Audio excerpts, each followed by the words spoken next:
so much for coming, Nancy and Diane. And thank you to all our students for preparing this incredible presentation that they're going to share with you. I'm very excited. And I think we can go ahead and start. We're going to start with which team? The question number one. So they've all set some time to present individually on each question, and then the final question on the first two questions, and then the third question, which is a fundraising question. They've selected 3 team members to present some of the findings of what they've researched, and everything else is written in the report. So you should be able to have more details. But I think we're going to plan for about 15 minutes of presentation for each question, and then to allow, a few minutes for Q&A. Maybe 5 to 10 minutes, and then at the end we can just go freely, based on how much time we have left. If you have additional questions. Okay, wonderful. Well, let's get started. Thank you.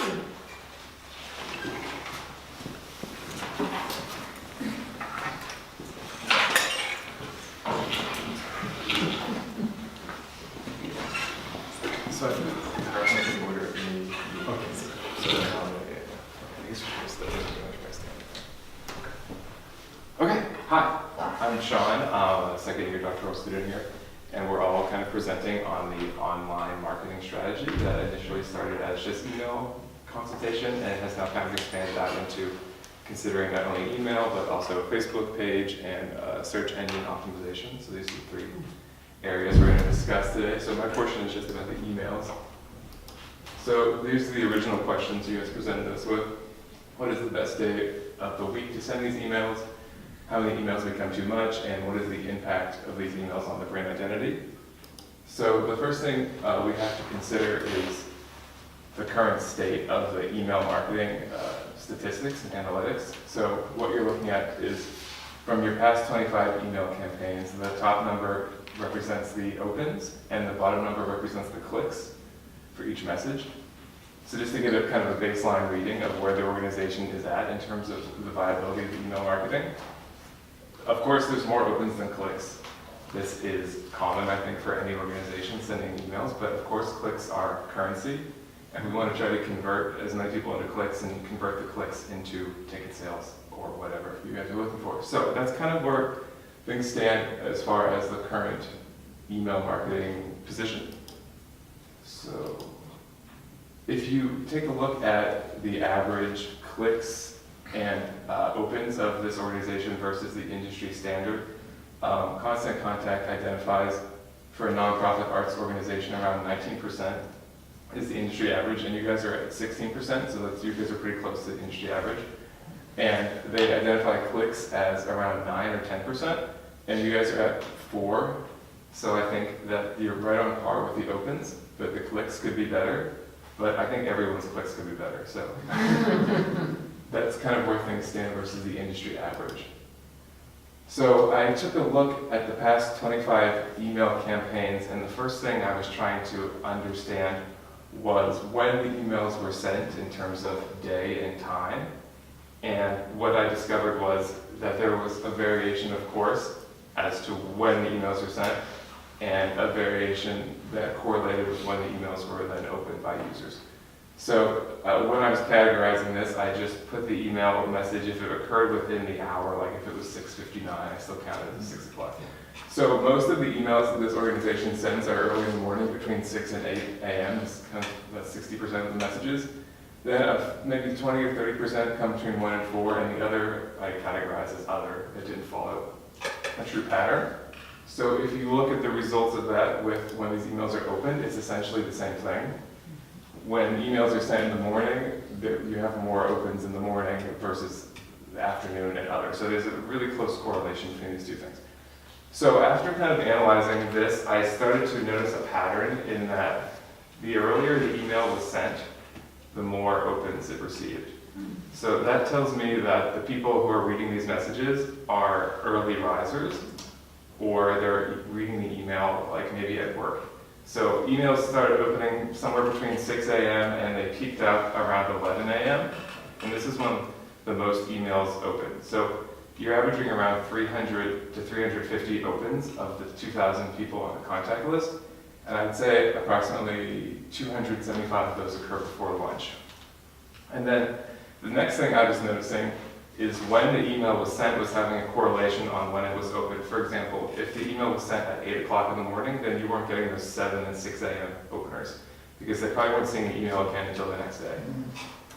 So the first thing I would recommend is kind of a more systematic approach as to when the emails are sent versus inside that range of 6 to 8 a.m. is good, but if you put it at 7:15 a.m., I feel that you would always encompass those early email openers and you would never miss out on them because then they're not seeing it to the next day. So that's kind of my first recommendation about when to send the emails. And the second thing I noticed that had the widest variation on when, or the number of email opens that occurred, were the people that were opening the emails in the afternoon, because that is not very standardized from email message to email message. And I think that's an area where you guys could really get more email opens, because the people who are opening in the morning, they're always opening in the morning. And the people who are opening in the afternoon is much more spread out. So I think what would be best is if, instead of sending the email to the whole contact list at say 7:15 a.m., I think what would be best is if you isolated those 350 approximately people who are always opening in the morning and send them the email at 7:15, then your open rate for that message will be really high. It'll be like 80–90%. And then you take everybody else and you put them on a different time at the same email. So you send that email at 4:15, that's my recommendation. And then these people get the message later on in the day, and my theory is that they're not checking their email at work, and they're not opening the message so they get home. So if there's an email that was sent between 6 and 8 a.m., by the time they get home in their inbox, they probably have like 15, 20, 30 emails, and the Lewisville Lake Symphony is emails farther down. But then if you send it at 4:15, it's a lot higher up, and your chances of getting open, I think, are much higher. So if you wouldn't require any extra work, you just schedule 2 email messages being sent on the same day. You don't change the content or anything, and I hope you'll get more opens that way. When I was analyzing the days of week that were most effective, it was a very close tie between Monday and Tuesday as the most opens you guys have been receiving. And there was just a small advantage for Tuesdays. So I don't feel strongly about the day of the week impacting it as I do about the time, but if I had to surmise a day of the week that was best, I would say Tuesday. You guys did have a lot of success on Friday mornings, but then it really tailed off on Friday afternoon, as you would imagine. So if you also wanted to experiment with Friday morning and Tuesday afternoon, you could see how that would work. And all of these recommendations yes, are it's in the all spelled out in the document. Yeah, it's spelled out in the document, so. Okay, so yeah. we'll just relax. Yes, yes, The next thing you guys were wondering about is how many emails were too much and what did this do to the unsubscribe rate, the general brand identity. So this is really hard to read, it's in the document. But if you look at the second far right and the far right column, these are unsubscribed and unsubscribe rates. And you should feel good that your unsubscribe rate is very low. It's usually in the single digits, keeping in mind that you have about 2,000 people on the email list. And the percentage of your overall list is usually like 1/10 of 1% or 2/10 of 1%. So I don't think you guys are in very much danger of over emailing people and having a direct result of people dropping off the email list. So when I encountered this data, in order to kind of answer that question more thoroughly, I reinvented it to see how we could maybe create more vibrant email content that would have more opens, and rather than focusing on who's unsubscribing, because your unsubscribes are really low. So I don't think that's a big issue. What is the typical unsubscriber? They said 5 or 6%, Oh. and you guys are less than 1%. Less than 1%. So I think you're okay. Yeah.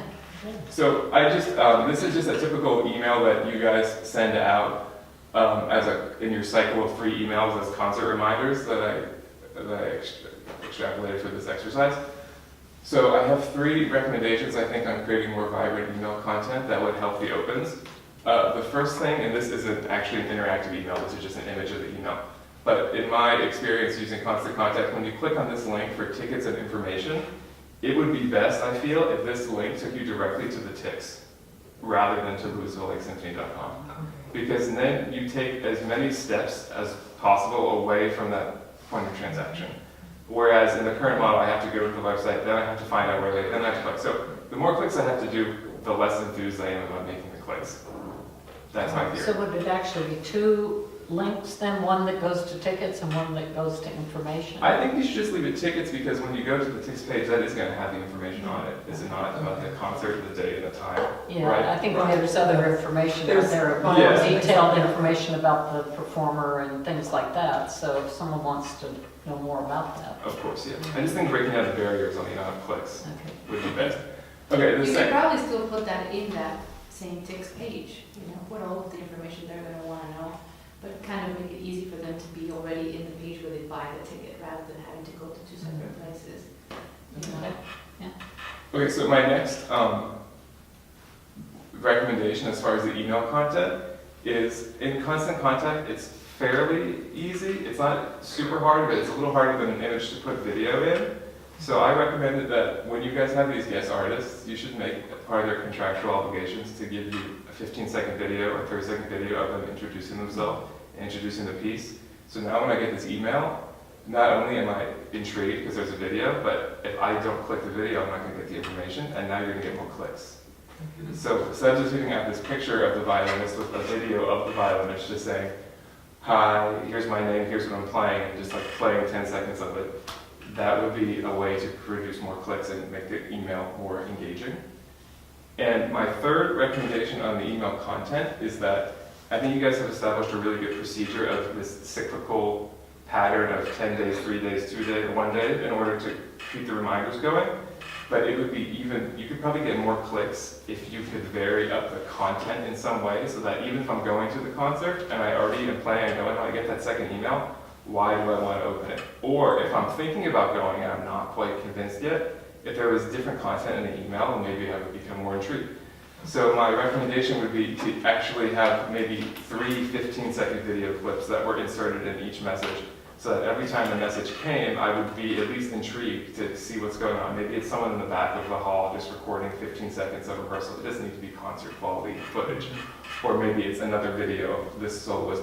Or maybe it's just a little video of someone like, hi, I'm the first violinist with Lewisville Symphony, and this is why I like playing with this group, or something that would still present this information and still keep the concert relevant in the cycle that leads up to the concert, but would also engage me to click even if I've already clicked before.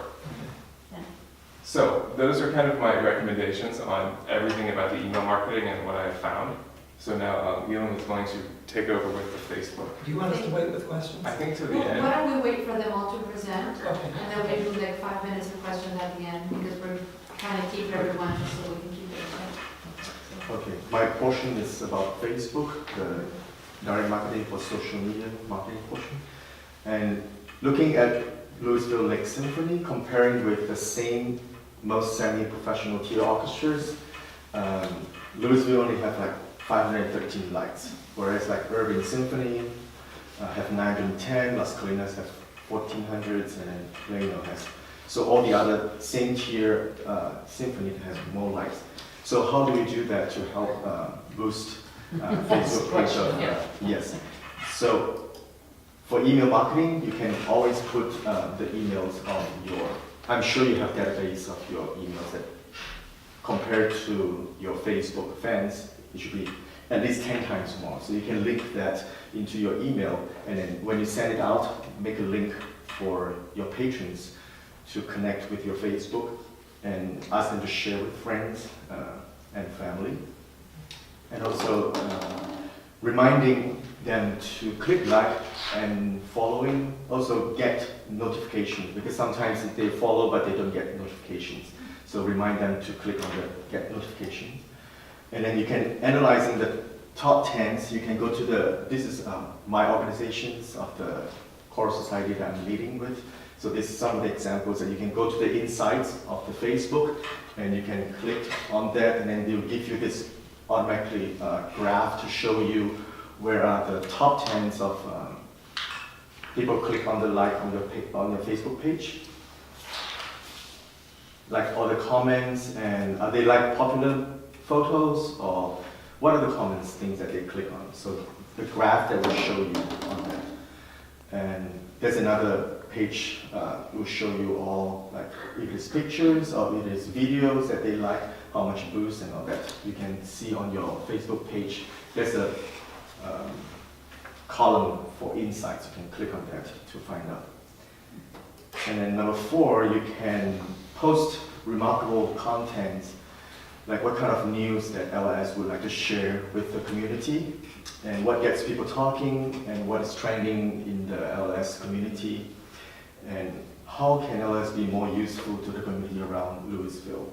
And maybe you can introduce musicians from your group. You can do like a weekly musician type of thing, musicians of the week or musicians of the month can introduce, so that your patrons and your fans will get to know your musicians in a personal way. And number 5, it's optimizing your target groups. Also in the inside page, you can click on allow targeting and privacy options when I create posts on my page. And you can target on certain groups like the age or the gender or the area that you want to reach out. And by then you can get a higher percentage of where to reach out to those people.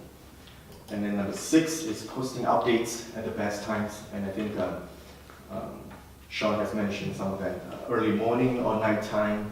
And you can check out the post report. You can also go to the same page of insights. They will tell you where your fans like to click on those.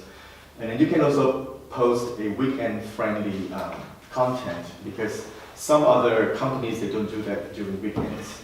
But since most of the Symphony works during weekends, so you can post some of that like over the weekend, so they can reach out to most of your patrons. You know, we have 1 minute left. I'm going to try and keep Yes. time. I'm finishing. I think that's the last one. Okay, last is the Facebook Live. So you can video broadcast, live stream rehearsals, just a short clips. Somebody from your committee members that can make a footage. And then before that, you can let your patrons know ahead of time that you're going to live stream short clips of the rehearsals, so that they can see what concerts coming up. Maybe it's the short clips of the soloists that you have on the concerts.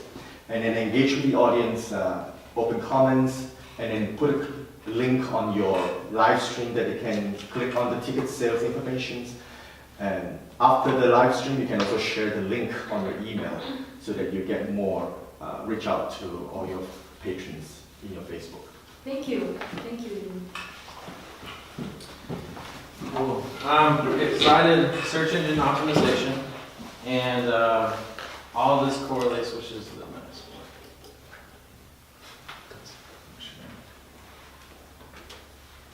All right, so search engine optimization for websites. It's mostly primary for that, but so I'm going to be focusing on the Lewisville Symphony page. What is search engine optimization? Well, it's the organic searches. So when you're trying to remember, let's say you're trying to buy a new Dell computer, and you want to find the monitor for it. I'm not saying everyone does this, but I do a lot. So when you're trying to find a Dell computer, you don't remember that you need the Dell model 2712 TXQ monitor, touchscreen monitor. So you don't remember all that information, but what you do remember is touchscreen and Dell. And so that's how they optimize you for when you type that in. That's the first thing that'll pop up. When you type in, let's say, when you type in Symphonies of Texas, Plano Symphony comes up first. And you notice how many likes they had? They had 2,000 likes. That's one of the reasons they pop up. So search engine optimization is not only for the website, but when it's combined with social media networks, it will pop up so that when anyone does organic search engine, that'll be the first thing. That way you're not on later pages. Also, you want to be within the top 6 or 7. Also, search engine optimization will help create a better user experience on the website and a lower bounce rate. And it will create continuity between the emails and social media. The more consistent everything is, the more people like it, in terms of it's something they can rely on. It's also, if you post something on social media every day, you kind of want to post that onto the website as well to build the search engine optimization with keywords, things like that. And also, it will help the bots or spiders, however you want to look at them, go through the website and continually pop up your name in the top of Google searches or Bing. Also, the main thing is it brings higher foot traffic to the websites. This is my favorite slide, cake. So content is your product. It's everything that your organization is about. And so you can flood your website, you can flood social media with everything that you're about, but if it's not organized and if it doesn't have keywords, which are the search engine, which is the sugar, which makes it taste nice, which makes it more user-friendly where people want to eat it, that's how that brings all the content, all your landing pages, all that together for people, make it nice. Because if you don't put sugar in your cake, it's going to fall down. And so I wish I would have put one of those up. But yeah, so you want to have that little thing that makes people want to come to your website. And search engine optimization will help with that, and will help with the bots going through your website. So what do search engine optimizations look for? Is the content, it's your product on the page, but it's also known as keywords. Keywords on titles, texts, making sure that if the text within the body is like a piano competition, I noticed on the URL it said violin competition. So you want consistency within that. So any way you can keep it so the bots have a much simpler time will also make a simpler time for users. Another one is performance, how fast your website loads. So if pictures are too large, the bots don't have an easy enough time to search through the website quickly enough. Because even with pictures, you can put keywords. Videos, I know we all like 4K, 8K videos, but the larger those files are, the much harder time it has to load. So it slows down the performance of the website, which doesn't allow the website, the bots to go through and put it on the organic search engine. Authoritative sites. Blogs, which are a big one. Local newspapers, all their stuff goes online. If they're constantly posting your stuff, that increases it huge. And make sure if they post it on their website, you post it on your website, social media, and it'll increase the search engine results. Also, Chamber of Commerce is a big one. And then social media. All social media, if you link it to the website, it'll create the search engine optimization. 1 minute, Drew. Oh, dang. And then user experience. It'll create a better workflow for the bots and yield a lower bounce rate. And bounce rate is people when they're going through the pages, constantly clicking to find what they're looking for. And so if you can get people where they go to the page and stay there, that's what is ideal. What they don't like, too many keywords. If you use too repetitive and you overuse the same keyword, it'll disrupt the bots and sometimes they'll cancel it out. Another one is purchase links. Even though they'll bring in money, they pretty much don't do anything for search engine results. Also, poor user experience. That's when people are bouncing around. And so yeah, that one's a big one, is user experience. And then here's how they all link together. But like they were saying with live streaming, if you live stream on Facebook, put a link to it in the video, in the website. If you send out emails, make sure the emails, you can click on the link, it'll take you right to where you need to go. And so you're asking about information. The higher the call to action, the higher the rate of users clicking on just one thing. And so if they want to go purchase tickets, they can just go purchase tickets. And if they want to go search for information, then they can go find that somewhere else. But the higher call to action, the better. Yeah. And then that is it. So in the report, there are some specific suggestions for your organization, right? Yeah, I put specific keywords, and as the company grows, keywords will constantly change. But yeah, in the final paper, I have specific keywords and I have an example of what people are going to do. Thank you, Drew. Thank you to all three of you. So I think we can allow for a few minutes of questions if you have. And then, of course, there are. There's going to be an open channel of communication moving forward, where if you have additional questions, it'll be great that you can just communicate directly with them. Or, this isn't the only time we'll be able to ask questions. All or none. I have a question for Sean. Okay, you said separate, in constant contact, separate the audience and send some at a certain time and some at another time. What's an easy way to do that? That's the thing. So in order to get that information, I had to go through the emails that had been opened, and you can pretty much line by line, Sean@gmail.com opened at 7:15. Stan at Yahoo opened at 8:15. So it's pretty labor intensive. Well, I don't think it'll be that labor intensive because you're trying to maximize those, you're trying to isolate those 300 to 400 people that always open in the morning. And they're always opening the emails generally anyway. So I think you put those 300 to 400 people in a different list and then you just put everybody else on a later list. Because if they were going to open in the morning, they would already be opening. Got it. So I don't think you need to go through, just isolate those 300 to 400 people. I mean, it probably takes a couple hours, but then you can just drop and drag them into the new list. Okay. Okay, great. I have a question for Drew. You were talking about live streaming, like a rehearsal or something as a way to optimize the experience.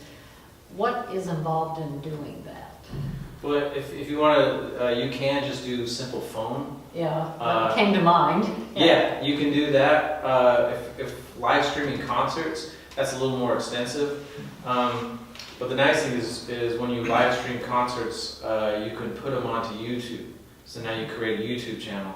So not only do you live stream to Facebook, but then you save it and it saves it on YouTube. So now you've just created 2 different search engine optimizations. And you can do anything from a cell phone to multiple cameras.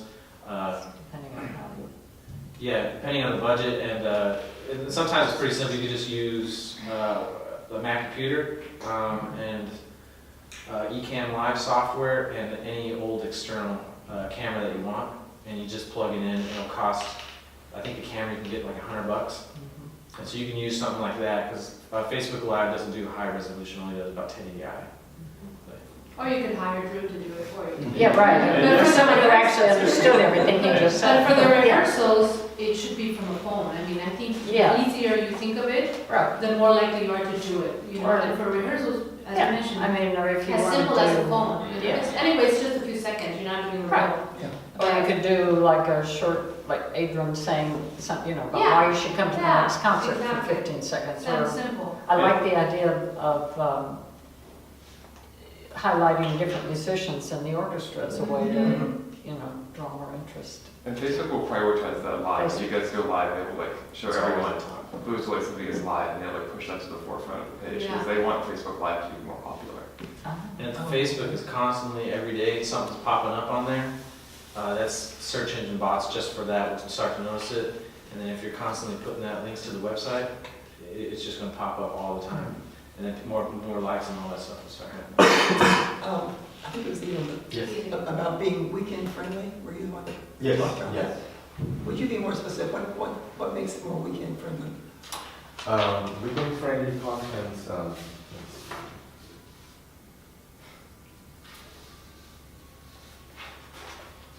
Because most of the company, they usually send it like during the weekdays. So weekends, you can send in like concerts that is going to be held next weekend or this weekend. Okay, so you're saying to just publish on a weekend? Yes. Yeah, rather than just Monday through Friday? Yes. Okay. Or some of the church events that Lewisville Symphony will host in the church events, because those are happening during Okay, weekends. gotcha. Thanks. Also, weekend can be more personal, like if you make social media more like a person instead of a business, people connect to it better. You know, because you follow your friends all the time, we don't follow business all the time. So, I'm blown away, guys. I mean, Yeah, this is great. Thank you, guys. Very good. Very good. So now we will move on to the second question.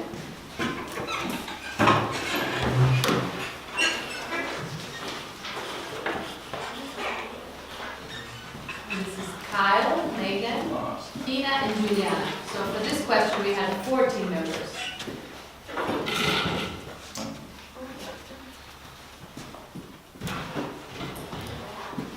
So we'll plan for 5 minutes each as well, and then maybe the third question, we may have to do it a little bit quicker. All right, so hi, my name is McKay, and our group was in charge of identifying the cultural impact of the Lewisville Lake Symphony. So just right off the bat, does the Lewisville Lake Symphony impact cultural tourism? And from the TICS account, I was able to generate addresses of all of your patrons who purchased tickets in the past through this account. So there is Lewisville Lake Symphony, your home address, and On this map, which you'll have access to, this is a private Google link, you can layer in the years of data, and these are specific people's home addresses who purchased through your account. So How cool is you it? can get all the information all at once. And this shows the cultural impact of the Lewisville Lake Symphony, not only in North Texas, but Texas, the surrounding area, and actually the United States. Now, even though some of these tickets are one-time purchase, it still shows that Lewisville Lake Symphony is bringing in patrons from all over North Texas, Texas, and the United States. Pretty cool. Yeah. You did this manually. Yes. Really? So, Amazing. yeah. So this presentation started as what is the cultural impact, and then it's going to evolve into how you can better manage and use your data. So. This proves the point that the Lewisville Lake Symphony is attracting people into Lewisville, which would then affect the general economy of Lewisville and creating more growth for the community. Yeah, we'd love to see this. So, We have a Lewisville City Councilman on our board. I think he would love to see this day. great. I'm just going to expand this. So, moving on. So the data that was collected and the analysis that you see are interrelated. So the quality of the data that can be analyzed is directly related to the quality of data that was collected. That being said, the TICS platform is incredibly difficult to navigate. What was generated was just what you see here. This is a snapshot of, I think, 3,000 lines of data that needed to be analyzed and categorized, and the way it was exported, the file was very messy. Things were interchanged within each cell, so it required a lot of time to go through this. Can you give us an estimate of how much time it About 50 hours of work. Oh, wow. So, and then at the end, we were able to compile per year and per city the total number of patrons purchased. Now, this little disclaimer, this isn't an overall picture of your patrons. This is just the people who purchased tickets ahead of time through the TICS platform. I believe I received an email from Nancy of door sales for the last concert, and that was the only concert that had door And that was the first sales. time we ever collected that data. And you'll see, I will be sending you a digital appendix because these files are so big you can't print them out. You can navigate and see exactly how that affects the overall picture. So this is some charts that were able to be generated from the TICS account. So you'll see in almost all data that was collected, there's a gigantic dip in patrons from 2012 to 2013. But that could be as a result of people foregoing the TICS purchasing and just doing door sales. So keep in mind that this data is just a snapshot of pre-sold tickets. So, but as you can see, from 2014 to present, you're kind of plateaued on pre-sold ticket sales. You've recovered a little bit, but you should see a little bit more growth, so you can project truly what your ticket sales will be. So here, this is the demographic breakdown of your patrons. The adults, children, seniors, student tickets are pretty constant, and individual and family tickets. Now, this is where the data collection, again, is an issue. It doesn't really tell you what a family ticket entails or what an individual ticket entails. So, for the purpose of this presentation, we've selected 6 municipalities to analyze. So with Carrollton, although Carrollton didn't make the top average median income for the immediate area surrounding the Lewisville Lake Symphony, it shows potential growth. And we were wondering if maybe this could be exponentially grown if Carrollton was specifically targeted in your marketing strategy. Now, this isn't a marketing presentation. This is just how can you use your data to better assist your 1 minute left. institution. Great. So Denton's data shows that it's all over the place, and this is not good. So there is interest in the area. You just need to apply your resources so that it can be either constant or growing. These show consistency, the first two, Highland Village and Flower Mound, and these are actually your highest number of patrons per municipality. However, Capel and Lewisville show a gigantic decline between 2013 and 14 in pre-sold tickets. Now again, this could be people coming to the concert and buying at the door, but we don't have the data to corroborate that finding. So from here, we're going to apply what we've found out through the data analysis through the average median income of the surrounding cities. So that is, I believe, Hina's presentation. Thank you, Kyle. Hello, my name is Hina, and I'm doing the part of the searching for the average median and household income for the last 5 years.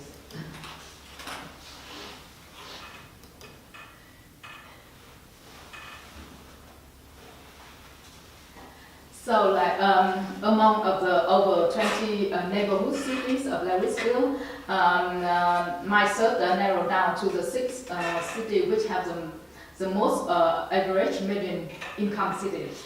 And then, as you can see that, and there are 4 of them, like Highland Village, Flower Mound.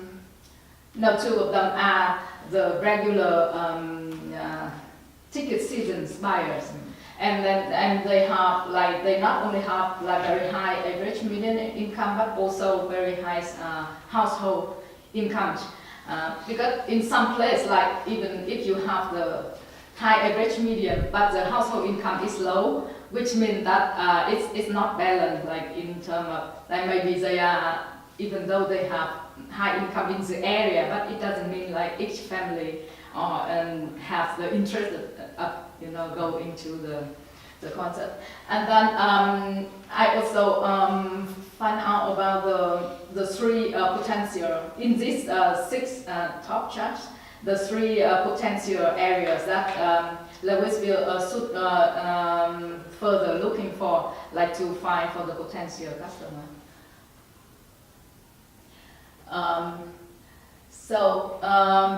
Yeah, this is just the point that I just find out about, like if we find out about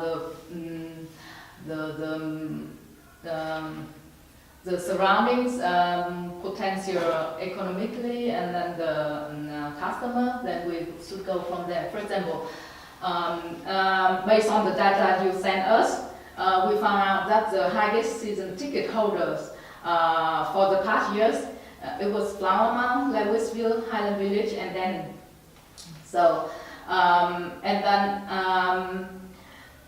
and I think that sometimes we shouldn't look like too far for the too far location, but actually those who are right next to us have the great potential, especially when they are now emerging city of income. For example, like we can look at the potential season ticket holders as Hickory Creek, Copan, Corridon, and then for this city, I figure out that they not only have the high average median, but also there's balancing between the household income and the other point. So, which means, for example, if you look at the map here of Copan, so the color when the color shows you of the area where people have the most income. In the location, for example, like the darker the color is, then the more potential and the wealthier they are. For example, like if you would like to go to Copan, searching for like potential area that you could sell the tickets to or do the advertising to, you should go to this particular, like the darkest is the most wealthy area. Yes, and here is, I don't think that's what you should look for. So it's just the location of the, yeah. 1 minute already. And also you see also why I put them here, because it's in for the past 3 years, I think, past 3-4 years, they have they also on the highest season ticket holder. But I also see that the number is going down. Now for those who, and then most of them are seniors.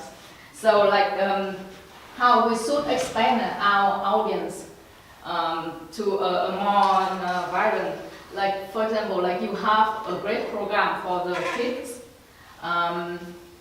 for the students. So maybe we should invest more on their relationship, for example, like family, school, then to get them actually to bring more audience. And maybe you could create like a channel series to go to school, and from there you go to school which has these particular students who are studying with, and then express the work. And then also for gaining more audience in various ages. I see that you have successfully done this family pop series with Peter and the Wolf, but there are more pieces out there that you could do more, because I think like if you concentrate more on the thing you already successful and gain a lot of audience, then if you expand it more, then the more chances you get, even more attention. For example, like sing song, come in sing song, the carnival of animals is another kind of it. So. And there is, it's a couple of suggestions, like for example, as I just mentioned when I show you the map, like to really look for the location where the potential people are live in, and then instead of doing like the non-personally like blast email, or you just send in a big location, you should really look for the smaller area. But go to the contact person there and spread the word and do something like more personally, instead of just doing a blast information. Then I think people will also think that is more important. Thank you. Thank you. Thank you, Hina. Hello, my name is Megan Bailey. Together with Julianna, we'll be discussing the CRM portion of this presentation. CRM stands for Customer Relationship Management, and it's kind of a great way to wrap up our presentations, because a lot of what we've talked about today falls into this category. The questions that you have about optimizing and measuring your cultural impact, as well as increasing the efficacy of your emails, social media, SEO, and so on and so forth, can all be done by utilizing a CRM program. And so what Hina mentioned about growing upon what you've already found is successful, like with the children's concerts and the Peter and the Wolf, is abundantly true. So the Peretti principle tells us that 80% of results or effects tend to come from 20% of causes. So extrapolated for your circumstance, 20% of your customers, those return customers that you have, are creating 80% of your profits. So while it is important to focus on increasing your marketing and growing your market, it's also important to focus on what has already been successful and growing that as well, because we know that recommendations are one of the strongest ways to grow our audience. So we recommend that you guys look into perhaps using a CRM software program as opposed to the current program that you're using, TIX. The reason being, we mentioned when Kyle was speaking about the 50 plus hours of labor that it took to compile the data from the existing databases that you have and use it in a different way. That can be done with a click of a button in some of these programs. And so it's a great way for you guys to optimize your manpower and also your resources in order to have more effective results. And you have more time to schedule and do other things, like make an email or something. Yeah, you won't have to go line by line to see who read the email before 11 a.m. The program can do it for you. And so there are dozens of CRM programs out there. Julianna and I are going to talk about 4 today. But these programs range in their capability from things like ticketing, fundraising, development, patron management, logistics, and so on, all in a single program. So the first that I'll be talking about today is Tessitura, which you perhaps have heard of. It's probably the largest CRM software in the industry. It serves over 600 organizations, over 80 of those are orchestras. Now Tessitura is known for serving perhaps the larger organizations out there, the most major companies. And it is one of the more expensive programs to use. Depending on the level of customization that you need, it can cost up to tens of thousands of dollars. Probably not. Starting at thousands of dollars up to tens of thousands. It is the industry standard though, and so I feel it's important to talk about, you can't talk about Arts CRM without talking about Tessitura. It includes all of those things that I talked about on the last slide. And it has really in-depth features such as recognizing a client's status level if they're VIP, gold, silver, bronze, however you might choose to have things set up, and automatically offering bundles customized to that person during their online experience. Another program that I'd like to talk about is Vendini. Vendini is a smaller scale version of Tessitura, and its clients range from high schools through Broadway production companies. So, and its pricing will be more budget friendly to you guys. Now, it's important to note that the pricing on all of these isn't cut and dry. Most of these companies will offer you a free demo, and they offer to speak to you in person about your particular needs in order to determine which package would be right for your organization. That's why I'm unfortunately not able to give you a cut and dry number today. But Vendini provides the same basic CRM benefits that Tessitura does without the higher level of customization. 1 minute. Julianna, would you like to talk about yours? Oh, sure, great. Thank you, Amy. Okay, so the two that I researched, the first one was called Ovation Tickets, and it's part of a larger company that has different kinds of CRM for different, like pop rock music. So this is the classical concert symphony version of it, and we made a chart for you guys, and it should be in your packets that you get, that has stuff that tells you the details about ticketing, marketing, fundraising, the technology that's offered. For Ovation Tickets, what I found was that it actually called these places to try and get prices for you, but of course they don't have enough information, and you need to schedule a meeting to tell them what you need. But the ranges are between $20 and $100 a month to use these resources. And Ovation Tickets has the thing that they seem to market themselves with a lot is they have a call center that deals with people that are calling to get tickets. So I think it's more for that high volume type situation where if people want to know where to eat or where parking is, they have a 7-day-a-week call center and stuff like that. The next CRM that I researched was Patron Manager, and this is run through Salesforce, which is a really popular business company. Yeah. And this one actually looked really nice because it doesn't have a call center, but I'm not sure that you really need a call center.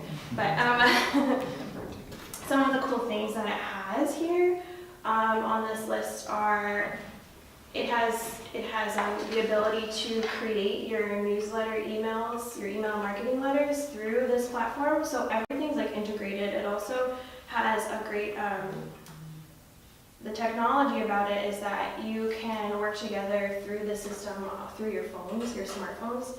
So it's super well connected. You're able to communicate with each other and stay up to date, and you're able to view reports from your phone or your tablet. And it has, it also has a call center for you to support you and teach you how to use their system.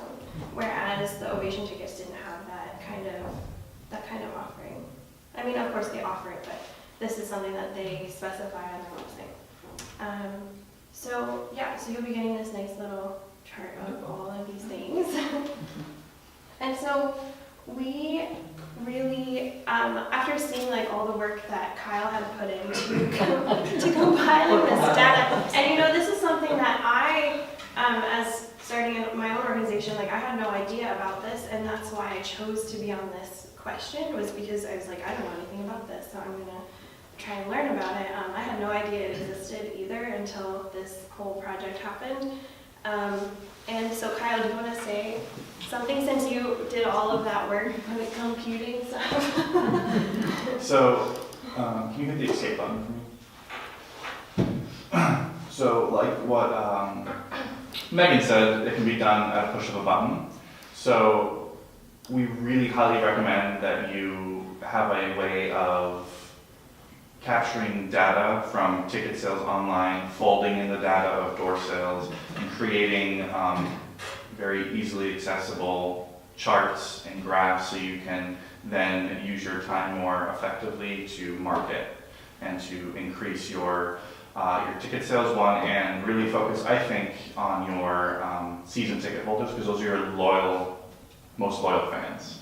So if you can grow those and maintain what you already have, you'll be better off.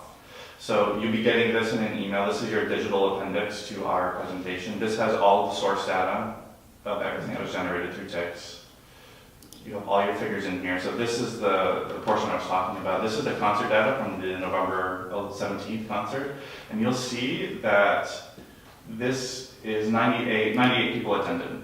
Now, if you look at 2016's total, which is right here, that's almost 20% of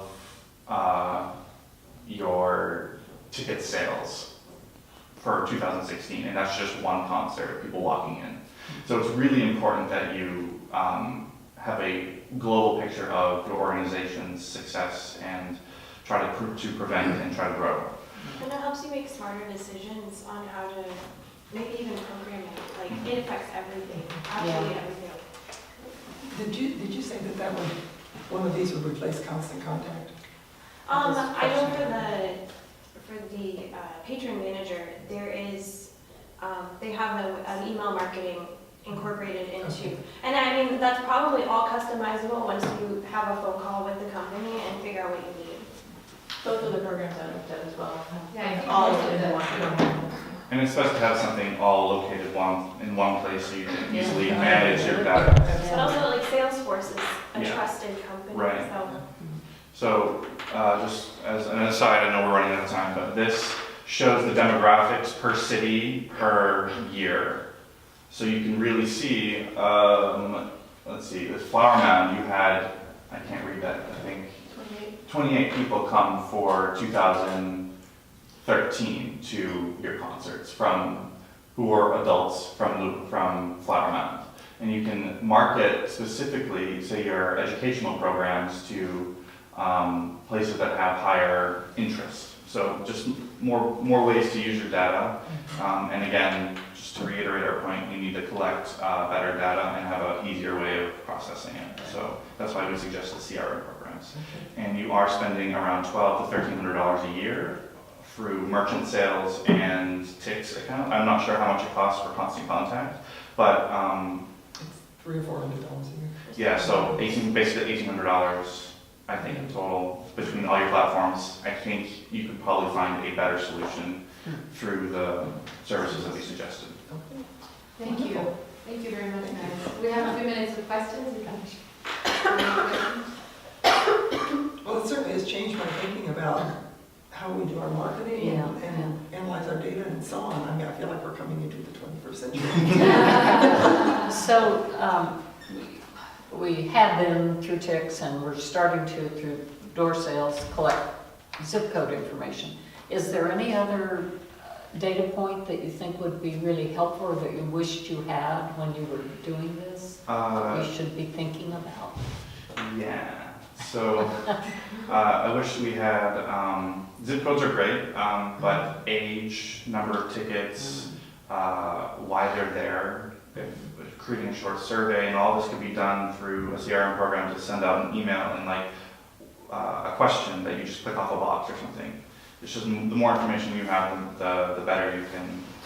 And that also, Facebook has like its own optimization, like on your page, it'll have those, it'll show you how old, how many men, how many are women, where they live, like what their income is. So it's, yeah, it's just, you have to learn how to use it which is hard for me to like learn all that. It's a lot. It's a lot to do. It's a lot to think of. Yeah. But it's there. Even something as simple as a "How did you hear about us?" field Right. on your Yeah. ticket purchasing will help a lot in terms of focusing your marketing. Because it's interesting that the majority of your ticket sales came from adults, but the majority of your season ticket holders are seniors. Yes. So you can use that however way you want, but it's just information you need to have. Yeah. Thank you very much, guys. It's been great. Perfect. Thank you. Appreciate it. Work. All around.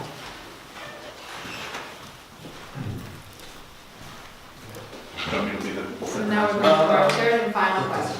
Just at the arrows, honestly, this mouse is too newfangled technology for me. Okay, so we're back. I'm back. So we all researched grants for you and put it together in one document. So this is not all the grants. This is just some grants that we thought were maybe We found 14, right? 14? possible. Yeah, there were two. At least 14, but they're going to do half of that. Okay. Yeah, probably more. So these are just 6 that we think are viable for this organization. Okay, so the first one that I came across was the Daddario Foundation, and this is an educational grant.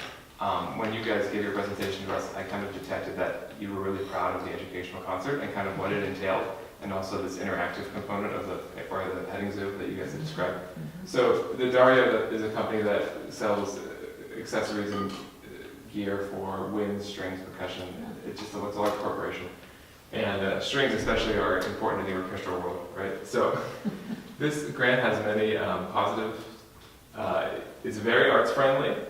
There's a rolling deadline of twice a year, so they are accepting new applicants. They have funded many Texas arts organizations, so it's not specific to Texas, but they're having a lot of success in the state. The average award is about $2,300, and you'll be happy to hear that the application process is quite simple. Yes. So I think that was key when finding It this. is. So here's what's being funded by this grant, and as you can see, about 80% or more is performing arts. So that makes it very advantageous to this organization. And here's where the money is going. So the darker the state, the more the money is going. So California and New York and Illinois are the best, but Texas, I would say that's a dark blue. It's not the light blue that you see everywhere on the map. It has a strong footing in where the money is going in this grant.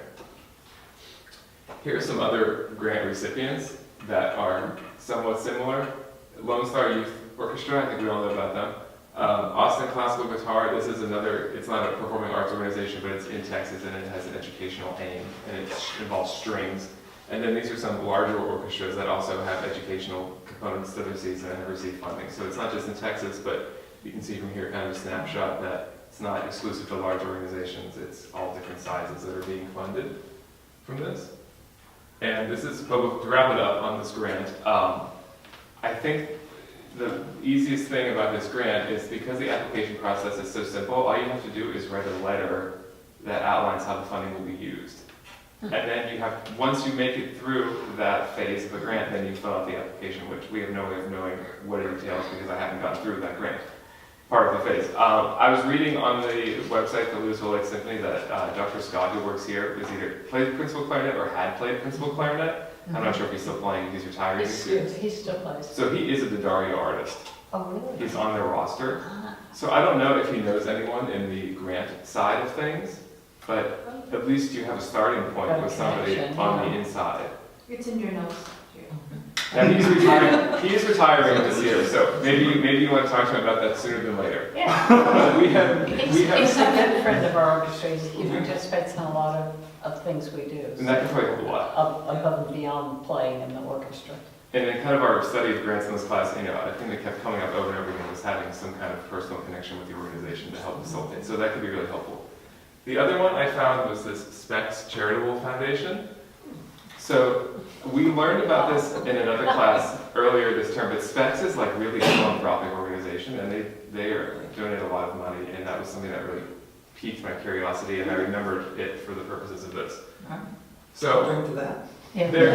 this has really strong cultural relevance because they have 3 locations within this geographic population that you guys serve, and I also kind of identified the colony as part of the geographic population because I think that's a really growing area with that whole Nebraska Furniture Mart giant thing they built, Topgolf. They just put Toyota there, like that. I think the colony's about to explode, and they don't have an orchestra. So, and if you go to Lewisville ISD and you live in the colony, like you're part of Lewisville ISD. So I think you guys should consider that as part of your geographic range. Anyway, so you have 3 stories in there. So when you communicate with specs, you can reinforce the fact that you have 3 locations. And another thing that is really helpful about this is here's some other arts organizations being funded. So the Houston Symphony, of course, it's a large organization. This is another on the right organization in Houston. But what's really interesting is that Specs is the lifetime underwriter of the 1 O'Clock Black Band at UNT. Wow. And we had whoever's in charge of grants who came to our class in the fall last year was saying how just in general Specs contributes a lot of money to UNT, and you guys kind of have this dense connection with Dr. Paul. Maybe she knows someone. So these are other arts organizations that I think is kind of a good indicator of like a cross-section of arts and North Texas that could be really helpful. And the best part of this whole thing is that when you apply, all you have to do is send 1 email with an explanation of how funds will be used 30 days prior. So you could send the email today if you want. Okay. So I put the information in the proposal. So these grants are good because I think they're simple, I think they're viable, they're not too large, and in terms of the educational one, if you were able to get funding from Daria, then you could just reallocate other funding other places, because the educational concert takes a lot of time and money, I would imagine. Yes. So these are the 2 grants that I had found. So Kyle? And to piggyback off of the colony, you'll look at the data provided and you'll see that it is steadily growing. So I wouldn't be surprised if there was like new high schools in the Yeah. colony in the next like 2 or 3 years. Yeah, yeah. Well, it is exploding, but yeah. So my contribution, I actually only included 1 because I think this is the most viable out of the 2 that I researched, and to save on time. So the Lowe Foundation is serving the women and children of Texas. Their goal is to give back to the state of Texas and support women and children's health and educational needs. And as well as what Sean said, Lewisville Lake Symphony is really proud of their educational programs, and I think there's a lot of need for that to, one, affect the community and to bring in the next generation of concert goers. So the highlights, it is specifically to the DFW area. Specific to the DFW area. There are 2 deadlines. There's the pre-proposal, December 1st, and the full proposal is December 31st. I know we missed that deadline. However, this would be a great opportunity for you to apply for next year. And they have funded performing arts organizations in DFW. It's a simple application process. You fill out a form online. They let you know if they fit their criteria, which you do. And then you submit the full proposal, and again, we don't know what that is, but by December 31st. So my assumption is that it's not that much work, but it will require some legwork. And the most common amount given is $5,000, which could really revamp, I think, your educational outreach programs and allow you to, again, reallocate funds to other places, like the CRM program. So, the performing arts fall dead in the center of their giving. Now, this might be viewed as an issue because it's not at the top of their spectrum, but I think given who they've given to in the past, I think, and that it's only Texas related, Yes. that you'll have a great opportunity to get those funds. So as you can see, Texas is, I'm not sure why, is that Oklahoma? That's not Colorado. I'm not sure why Colorado's in the map. It's there. Oklahoma's there. I don't know. I'm from Maine. So these are what we call flyover states. Yes. So they've given to the Texas Boy Choir, Fort Worth Symphony, and the Booker T. Performing Arts High School, and they've given $100,000 to Booker T. Wow. So, and they've given $5,000 and $10,000 to Fort Worth. So there is an opportunity for you guys to get funds from this organization. So I hope that you apply next year. So that's my. Thank you, Kyle. So I did 2 grants, and they deal with health and wellness. So the first one was the American Orchestra Futures Fund. There's also the Getty Grant, which kind of falls under this. And obviously, this is only for orchestras. And so last year, the one thing I thought that would be good for this one was last year, I I think it was 10 orchestras, I may have the number, but there's 10 orchestras that when they had a program that was designed for health and wellness or children's concerts, they won around $25,000. And then there's around 40 orchestras that won it just for children's concerts. So you guys, yeah, you pride yourself on the children's concert. I think with your children's concert, and then this is also to hopefully go to the live streaming, so you can live stream to hospitals, rehabilitation centers, mental health institutions, which there's a couple in Lewisville. There's the Excel, and there's both, it's in Dallas, but it's the Dallas, I think, mental health institution, but also rehabilitation centers. So to help live stream to those organizations, I feel like this could be a good grant. And the other big thing about this one is it's 2 years, which is nice. The Symphony's there, but the other main goal is to go to these communities, the elderly community. So when you have, when people get older, sometimes they can't attend the concerts. They have to live at assisted living homes. Assisted living homes, and so sometimes they can't get bused to the concerts. Well, if you bring the concerts to them, now you're within their community. Mentally disabled, now you're within their community. Veterans, huge things in Texas, and so there's assisted living for veterans. If you can live stream to the veterans, now you're within their community. So you're slowly growing your community combined with other communities, and word of mouth from their families can go watch the concerts with them. Even if it's them there drinking beer, having fun, and the concerts on in the background, it's still part of the community. All right. So the other one, the next one, goes on the same line. This one was unfortunately 90% of it is within California. But the nice thing is it's $5,000 to $45,000 grant, most of them around $5,000. But it's specifically for health and wellness to young people under the age of 21. And almost all the organizations that won it dealt with middle school and younger kids. And so you guys had that big concert, which I thought would be a good idea to reach out to that one, to use that. There's positives to this. Your children's concert and your outreach, your ballet concert, that's going to help you. And then hopefully the live streaming to these communities. The negatives, it goes to mostly nonprofits in California. I'm not sure why, it's not specific to California. Also, there hasn't been a symphony on this. A symphony or an arts program has not won this. But the reason I brought this up is TCU has a therapy program, music therapy program. So I feel like if you can get either then the intern or somehow for the Lewisville Symphony to work together with music therapists, TWU. TWU, sorry, yeah, sorry, TWU. Okay. TWU has a music therapy program.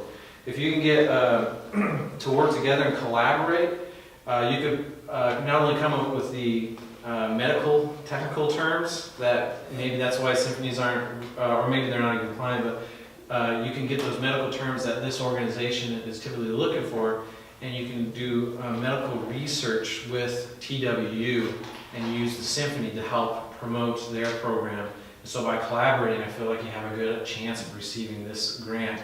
And typically, it's the lowest one is $5,000. It doesn't go any lower than that one. So that's the nice thing about it.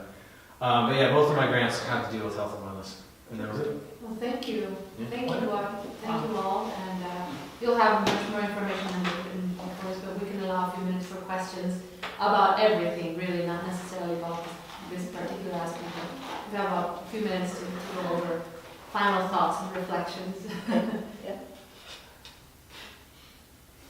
Well, I just have to say, I am totally impressed. Totally impressed, not only by the quality of work, but just by the quality of what you've done and your effort put into it.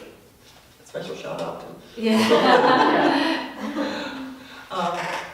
But yeah, wonderful ideas, and places we probably would never have gone before. I guarantee we have had many a meeting talking about how can we improve things, but we just didn't have the ideas. You guys really have brought us along. And clearly we can't implement all this stuff. One of our biggest challenges is that we don't have any staff, as you know. Right. We're all volunteers, so it's kind of up to how much time we're willing to put in as unpaid staff members. But I think many of the suggestions that you've made could actually save us time and give us results that we were desiring. just by implementing some of the suggestions. And I'm delighted to see these grant opportunities presented to us, because that has been on our wish list for a long, long time. And you guys have really done the legwork to figure out the exact question we've had, which is, out of all those grants out there, which ones would be the most likely candidates for what we do? And so now it's a manageable number that we can look at. And actually, oh gosh, what's his name? We're actually working next semester with, I want to say Dr. Robles. Or maybe, I don't have the name in my head right now, but he teaches an undergraduate grants and grant writing class in the music school. Oh, okay. Yeah, and so I think this could be information that we could actually funnel on to them to say, okay, the next step is, we'd like to think about what we need to write, you know, how should it be structured, what do they want, so they could actually potentially help us with some of that work. So, you've given us so much good information without giving us a lot of work. Thank you very much. I mean, it really, other than trying to provide unknown data and things from, I forget where I was, out of town somewhere, but anyway, it's been extremely helpful to And me. it really has made me think differently about our marketing and how we might go about some things too. I'm very excited tonight, we happen to have a board meeting tonight. Oh, wow. Yeah, to be able to not go through all this detail. I wish the whole board could see all this data, Well, actually. once we compile the video, I'll be happy to send you Yeah, so you can share right, it. we will. But I am just excited to tell them about the work that has come out of this partnership. I have a item on the agenda that just says update on the partnership with UNT Music Entrepreneurship class, and I had no idea what I was going to say. So it's very timely that we were able to come today, and it will be a very positive report, I promise you. Thank you. Thank you. Well, I will turn off the